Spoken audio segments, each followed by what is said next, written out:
Merhaba arkadaşlar, desteğiniz için teşekkür ederim.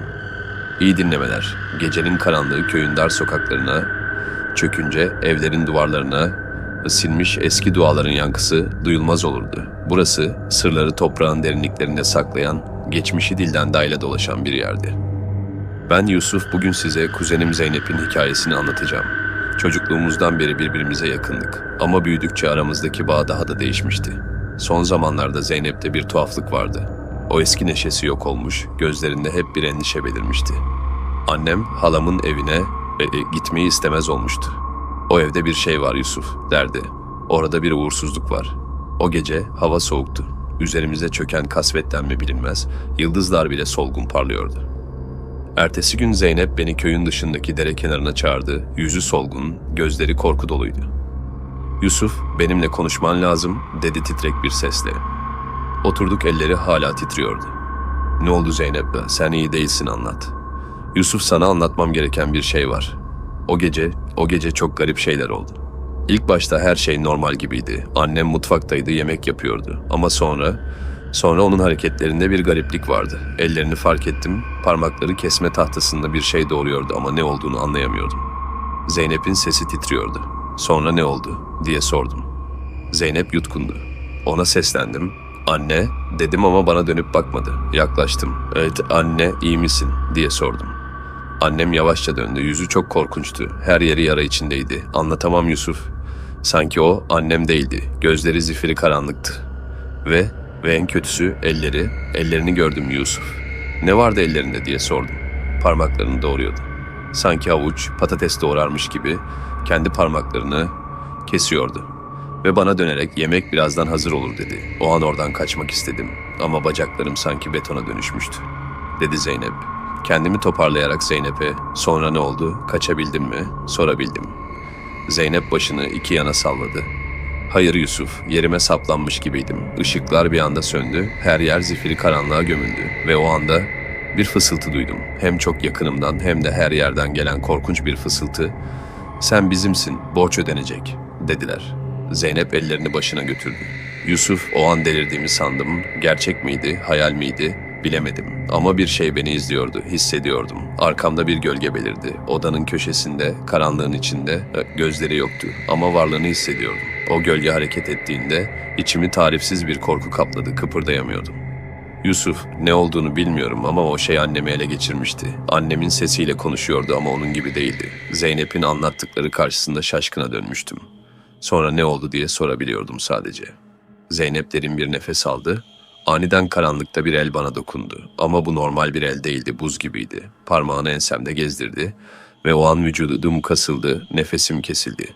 İçimde bir boşluk oluştu. O an anladım Yusuf, o an anladım. Annem dediğim kişi annem değildi.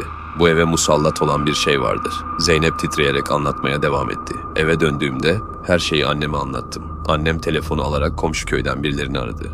"Allah razı olsun hocam, harım bekliyoruz o zaman," dedikten sonra telefonu kapattı. Sabah olduğunda hepimiz Zeynep'lerde toplandık. Zeynep'in babası, yani dayım, bugün hocanın geleceğini öğreneceği zaman çok sinirlendi. "Böyle hurafelerle işimiz olmaz," diye bize çıkıştı. O an kapı çaldı, kapıyı ben açtım. Kapıda nur yüzlü 70 yaşlarında bir amca duruyordu. Hocayı eve buyur ettim. Hoca eve geldiğinde derin bir nefes alıp etrafı süzdü.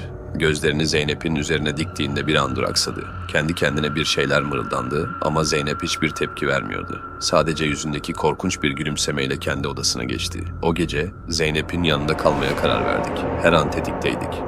Hoca "Sakın uyumayın," diye bizi tembihlemişti. Ama gözlerimiz bir an kapanmıştı ki çığlık sesiyle irkildik. Zeynep yatağın üzerinde değildi. Odanın en karanlık köşesinde, sırtı duvara yaslanmış, dizlerini karnına çekmişti. Gözleri simsiyah olmuştu. Ağzından koyu bir sıvı akıyordu. "Zeynep," diye fısıldadım. Başı hızla bana döndü. Ama o değildi. İğrenç bir sırdışla konuştu. "Bizi mi çağırdın Yusuf? Senin de tadına bakabiliriz. O hoca bozuntusunu gönder Yusuf, yoksa Zeynep son olmaz." O an nefesim kesildi, odanın içi aniden karardı, duvarlar üzerimize kapanıyormuş gibi hissettim. Hüddam Hoca odanın kapısını sertçe açarak içeri girdi. Elindeki tesbih hızla dönerken dualar okumaya başladı. Zeynep'in vücudu birden sarsılmaya başladı. Gözleri tavana dikildi, bedeni titredi, sonra yere kapaklandı ama konuşan hala o değildi. "Hoca gözünün bu kızda olduğunu biliyorum hoca," diye bağırdı. Hoca, Süleyman peygamberden kalan mühürlü bir anlaşmayı hatırlatarak cin mahkemesi kurmaya karar verdi. O anda odadaki hava ağırlaştı. Zeynep'in vücudu kıvrandı, acıyla inledi. Sonra gölgeler belirdi. İlk başta fark edemedik. Ama odaya dikkatlice baktığımızda loş ışığın arasında hareket eden siyah çarşaflı birileri vardı. İnsan gibi görünüyorlardı ama çok daha korkunçlardı. Gözleri yerinde yoktu, yüzleri yanık ve yaralıydı.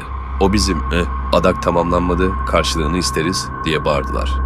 Bu an her taraf sallanmaya başladı. Hoca durmadan dualar okumaya devam etti. Zeynep metalik bir sesle çığlık atıyordu. Zeynep'in gözleri bir anlığına berraklaştı.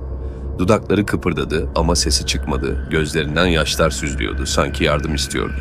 "Onu bırakın, o kız kendi rızası olamadan adak yapılmış. Bu bedene artık dokunamazsınız," diye bağırdı hoca.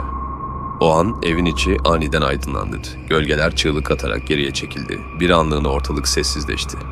Hoca son bir dua okuyarak mühürlemeyi tamamladı ama henüz bitmemişti. Cinler adaklarını almamıştı ve vefkin bedeli ödenmeliydi. Zeynep baygın bir şekilde yerde yatıyordu. Nefes alıyordu ama bilinci kapalıydı. Hoca alnına dokunarak fısıltıyla dualar okumaya devam etti. O sırada evin içi derin bir uğultuyla sarsıldı.